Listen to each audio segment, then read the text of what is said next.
I am Véronique Bockstal. I'm a guest lecturer at UCLL. I'm an entrepreneur as well. I run my own business. I launched and started a couple of businesses, and before that I worked for quite some international companies. My name is Raf Sluismans. I work for VKW Limburg, which is one of the larger employment organizations in Limburg in Belgium, and we represent 950 small and medium-sized companies. My link to entrepreneurship, international entrepreneurship, is that I served for quite some companies as a marketing and communication consultant.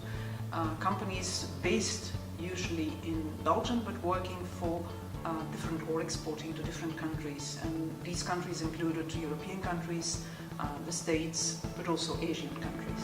Within the organization VKW Limburg, the employers organization, I'm the responsible person for internationalization, which means that I try to assist companies to find contacts internationally or to link them to other organizations abroad. Internationalization is very important on the one hand because it is a large market. Companies can export their services or products to these other clients which are just across the border.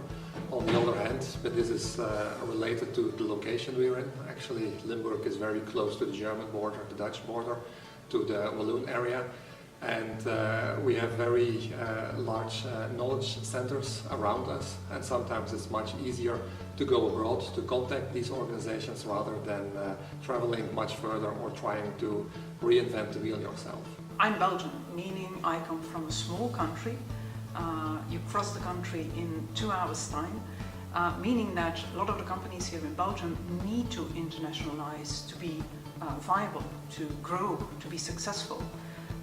So that means that quite rapidly, as a Belgian entrepreneur, you cross borders. You start selling to neighboring countries where you have a cultural connection with.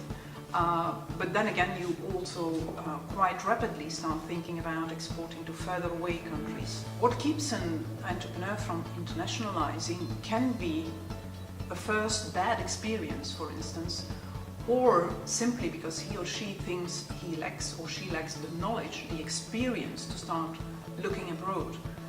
Maybe they don't have the financial resources because exporting costs money. Even if you start small, even for testing the waters, you need to spend some money. Sometimes entrepreneurs find it difficult to internationalize because they are afraid. It is the unknown. Sometimes very practical matters are at play, such as different languages, different cultures. And on the other hand, you also have changes or difference in legislation, which sometimes make it not all that straightforward to export your services or your products. I worked for businesses in the past who did business with European countries, Germany, UK, France, the Netherlands, Central European countries, for instance. I also worked for companies who did business abroad in the US.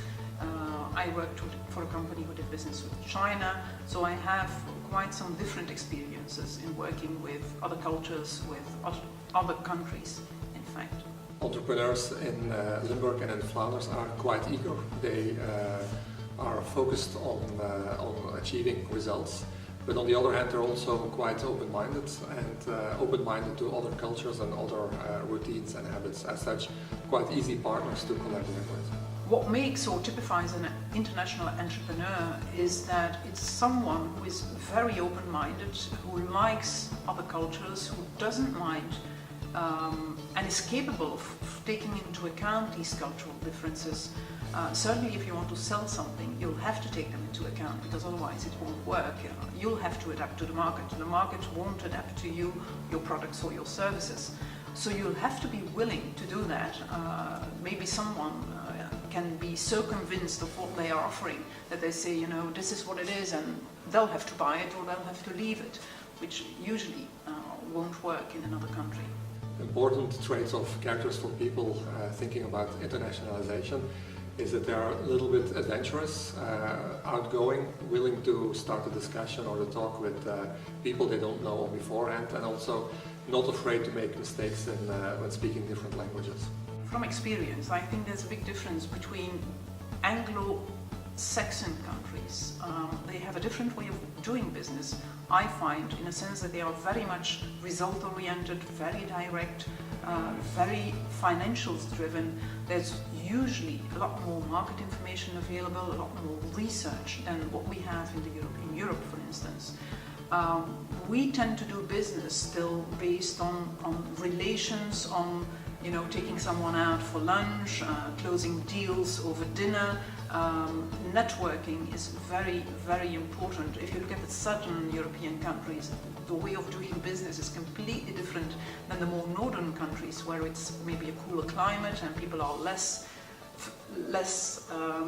familiar with each other than in the southern countries. So there are quite some different styles of doing business. When looking at other countries abroad, there are sometimes quite large differences. Certainly when you look at doing business with the Middle Eastern, there's different religions, different habits, which you have to take into account. But that makes it a lot easier to internationalize with countries which are close by, which are nearby. Then you actually only have to bridge the language because the culture is quite similar. My advice to an entrepreneur wanting to cross borders would be to first of all do enough research on that market. Talk to people, look at data, see what the market is like, what competitors are there, whether you can find a place in that market. And then secondly, once you have enough information, you won't have all the information needed, but once you have enough information, you'll find you have enough information, you'll need to test the waters. Don't do any big investments from the start, but just try something out, maybe with a local partner, maybe with someone local, see whether it works, and if it works, then take it a step further and invest some more money. My advice to SMEs thinking about internationalizing is to just go for it, because there is you enlarge your market, you enlarge your possibilities, and if everything runs well, also the profitability of your company.